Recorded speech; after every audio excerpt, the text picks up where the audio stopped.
एक जोड़ी लंबी टांगे अचानक लड़की के सामने आ खड़ी हुई, जिससे स्वीफन दंग रह गई और हक्का बक्का रह गई। अच्छा हुआ कि उसने कोई आवाज नहीं निकाली, वरना वह राक्षस धीरे धीरे दूर नहीं चला जाता। बगल में पड़ा बड़ा इलेक्ट्रॉनिक उपकरण अचानक आवाज करने लगा, जिससे स्वीफन डर के मारे तुरंत उसकी बैटरी निकाल दी। फिर भी आवाज से चौंक गया राक्षस वापस लौट आया। स्वीफन को तभी एक तरकीब सूझी, उसने जल्दी से वह उपकरण बाहर फेंक दिया। हैरानी की बात यह हुई कि राक्षस ने उसे उठाया और देखा कि यह खाने लायक चीज नहीं है। फिर उसने गुस्से में उसे जोर से दूर फेंक दिया। जैसे जैसे राक्षस करीब आता गया, स्वीफन का दिल डर के मारे तेजी से धड़कने लगा। उसने मजबूरी में हाथ में पकड़ी बंदूक को कसकर पकड़ लिया और राक्षस की हर हरकत पर नजर रखने लगी।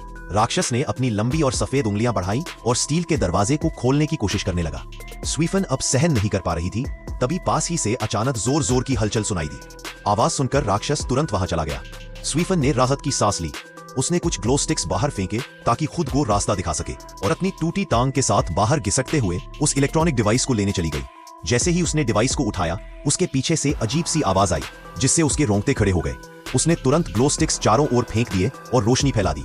तब जाकर पता चला कि राक्षस तो कार की छत पर छुपा हुआ था। स्वीफन ने बिना एक पल गमाए ट्रिगर दबा दिया। एक के बाद एक फायरिंग के बाद आखिरकार वह राक्षस बेहोश होकर गिर पड़ा, लेकिन खुद स्वीफन भी ज्यादा खून बह जाने से बेहोश हो गई। जब वह होश में आई तो देखा कि राक्षस उसके ऊपर बैठा है। मगर अजीब बात यह थी कि राक्षस ने उसे कोई नुकसान नहीं पहुंचाया, बल्कि उसके चेहरे को धीरे से सहलाने लगा। इस पल में स्वीफन को अपने लापता प्रेमी की याद आ गई, क्योंकि ऐसा स्पर्श केवल वही अक्सर किया करता था। उसे तुरंत समझ आ गया कि यह राक्षस कोई और नहीं बल्कि वही प्रेमी है जो कुछ महीनों से गायब था। स्वीफन और वह राक्षस देर तक गले मिले और फिर धीरे से बंदूक का ट्रिगर दबाया और इस दुख भरे संसार को हमेशा के लिए अलविदा कह दिया। यहीं पर फिल्म समाप्त हो जाती है।